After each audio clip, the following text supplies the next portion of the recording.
মা কি ব্যাপার, ফোনটা নিচে ফেলাইলা কেন? এটা কি ধরনের বেয়াদবি?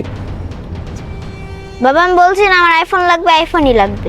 শোনো মা, স্কুলের বাচ্চারা ফোন চালায় না, আর তুমি তো ছোট, তাও আমি তোমাকে একটা ফোন কিনে দিয়েছি, রাগ কেন করতেছো? না আমার আইফোন লাগবে না, আমার আইফোনই লাগবে, আমি আইফোনই চালাবো। তুমি জানো একটা আইফোনের দাম কত? হ্যাঁ আমি জানি, 2,20,000 টাকা দাম। দেখো মা, 2,20,000 টাকা মুখের কথা না, বলা সহজ কিন্তু ইনকাম করা অনেক কঠিন। তুমি যদি আমাকে ফোন না কিনে দাও তাহলে আমি স্কুলে যাবো না, খাবারও খাবো না, বলে দিলাম। শোন মা শোন, মেয়েটা তো পাগল। চল মা, স্যারের কাছে যাই। আসসালামু আলাইকুম স্যার। ওয়ালাইকুম আসসালাম। কি ব্যাপার স্যার, ছোট ম্যাডাম কি রাগ করছেনি আপনার সাথে? আইফোনের জন্য জিদ করতেছে, সবকিছু সবসময় পায় তো, এর জন্য বুঝে না। ঠিকই বলছেন স্যার, সব সময় যা চায় তা পায় তো বুঝতে আসে না। মানে বুঝলাম না তোমার কথা। স্যার